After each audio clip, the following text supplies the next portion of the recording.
আজ আমি করে দেখাবো ছোট ছোট চিংড়ি মাছ দিয়ে বেগুনের একটা ঘন্ট।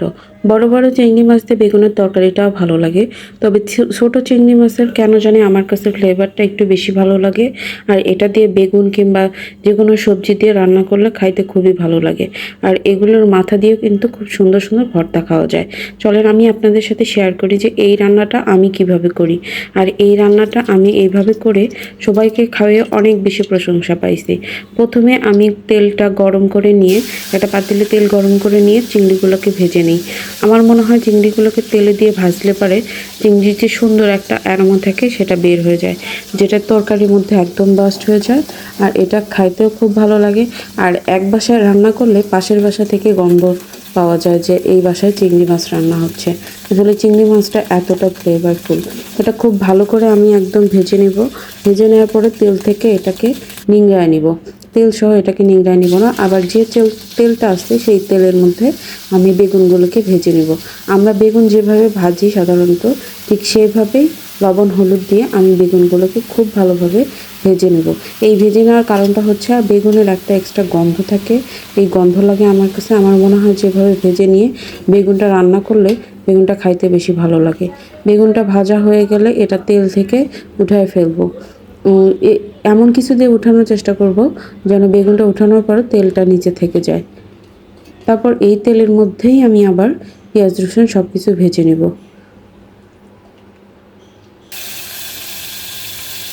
তেলের মধ্যে সামান্য একটু পরিমাণ আবার তেল দিয়ে দিলাম।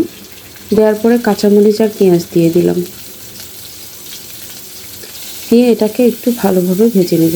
খুব বেশি ভাজবো না, আমি হালকা একটু ভেজে নেব।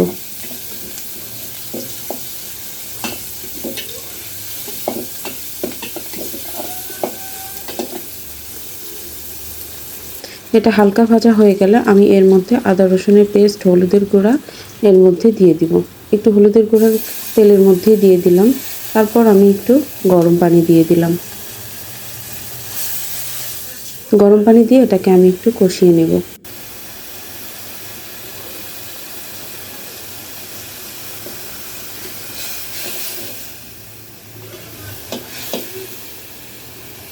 মশলাটা একটু ভালোভাবে কষানো হয়ে গেলে আমি যে ভেজে রাখছি চিংড়ি মাছ আর বেগুন দুটো আমি একসঙ্গে এর মধ্যে দিয়ে দিব।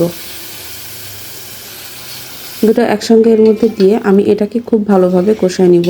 এখানে পানি দিব না, পানি ছাড়া এটা হালকা আছে আমি এটাকে একটু কষায় নেব যেন মশলাগুলো খুব ভালোভাবে এটার সঙ্গে মিশে যায়। আর তারপরে চেষ্টা করবেন যখন পানি দেওয়ার তখন অবশ্যই গরম পানি দেওয়ার চেষ্টা করবেন। আমি বেশ খানিকক্ষণ এটাকে কষাই নিচ্ছি, তেলগুলো উপরে উঠে আসছে। আর আমার বেগুনগুলো দেখেন অনেকটা সিদ্ধ হয়ে গেছে, কারণ বেগুন যেহেতু নরম জিনিস এটা ভাজার সময় প্রায় 80% 90% সিদ্ধ হয়ে যায়। আর এটা কষাতে কষাতে একদম সিদ্ধ হয়ে গেল। তারপর এর মধ্যে আমি গরম পানি দিয়ে দিব। গরম পানি দিয়ে এটাকে খুব জোরে আছে, একদম ফুল আছে এটাকে ফুটাবো। বেগুনের তরকারি সাধারণত একটু জোরে আছে রান্না করলেই ভালো হয়। আমি এটা একদম ঝোলঝোলও রাখবো না, আবার একদম শুকায়ে ফেলবো না। এটা আমি মাখো মাখো করে এটা নামায়ে ফেলবো। এবার হাই হিটে এটাকে আমি 10-15 মিনিট জাল করব। 10-15 মিনিট জাল করার পরে দেখেন আমার তরকারিটা অনেকটা শুকিয়ে গেছে। যতটুকু ঝোল ঝোল মনে হচ্ছে এটা আরও শুকিয়ে যাবে। এবার আমি এটাকে নামিয়ে ফেললাম। এটা দিয়ে ভাত খাইলে একদম তৃপ্তি সহকারে ভাত খাওয়া যায়। একবার বাসায় এভাবে ট্রাই করে দেখেন, সবার খুবই ভালো লাগবে আশা করি। ধন্যবাদ সবাইকে ভিডিওটা পুরোটা দেখার জন্য।